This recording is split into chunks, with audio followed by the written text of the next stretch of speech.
আসসালামু আলাইকুম সবাইকে, আবারও চলে এলাম নতুন একটা ভিডিওতে। আজকে আপনাদেরকে একটা নতুন ডিভাইসের সাথে পরিচয় করাই দিব। এটা কিন্তু দেখতে একদম হুবহু X1 কার্বন। যারা X1 কার্বনের আপডেট জেনারেশন চাচ্ছিলেন তাদের জন্য এই ডিভাইসটি হবে একদম পারফেক্ট।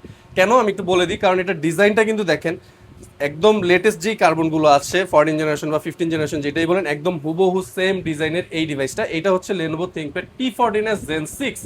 এইটার প্রসেসরটা কিন্তু হচ্ছে আপনার AMD Ryzen AI7 কেন? এটা ফুললি এআই পাওয়ার্ড একটা ডিভাইস। এই ডিভাইসটার প্রসেসরটা কিন্তু 7 Pro।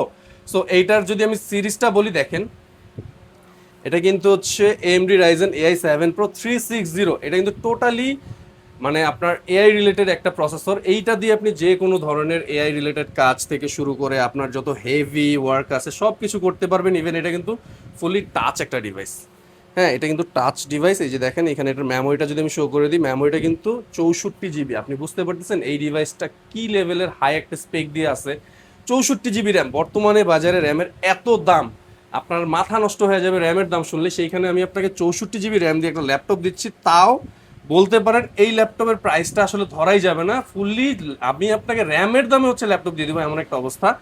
এটার কিন্তু এসএসডি হিসেবে Zen 4 এর 1 TB NVMe এসএসডি আছে, পাশাপাশি ওয়াইফাই এর সাথে কিন্তু এটাতে হচ্ছে এনপিইউ পেয়ে যাবেন। এনপিইউটা কিন্তু হচ্ছে আপনার দেখেন, হ্যাঁ 32 জিবি শেয়ার জিপিউর সাথে সাথে কিন্তু এনপিইউটাও সেমই থাকতেছে। এনপিইউ দিয়ে কিন্তু আপনার আমাদের যত এআই রিলেটেড কাজ আছে সবগুলো কিন্তু এনপিইউর মাধ্যমে হয়ে যায়। ইভেন এখানে কিন্তু built in co pilot button পর্যন্ত দেওয়া আছে। কিবোর্ড থেকে শুরু করে ট্র্যাক প্যাড এভরিথিং কিন্তু আপনি বলতে পারেন যে X1 কার্বনের কপি। কপি বলা যাবে না, কার্বনের ছোট ভাই বলতে পারবো। সো এই ডিভাইসটা হচ্ছে Lenovo ThinkPad T14s Gen 6, Ryzen processor, AMD Ryzen 7 360, 64 GB RAM, 1 TB SSD. এইটার বর্তমান বাজার মূল্য কিন্তু যদি আমরা র্যামের সাথে ধরি এটা কিন্তু 1.5 লাখের কাছাকাছি চলে আসবে। বাট আমি কিন্তু এটা বর্তমানে 1.5 লাখে নিব না। এটা আমি আপনাদের জন্য মাত্র 1,15,000 টাকায় দিয়ে দিব। 1,15,000 টাকায় এই ডিভাইসটা আমার মনে হয় বাজারে আর কেউ দিতে পারবে না। সো দেরি না করে এখনই এই ডিভাইসটা যাদের লাগবে আমাদের স্ক্রিনে দেওয়া নাম্বারে যোগাযোগ করবেন। ধন্যবাদ।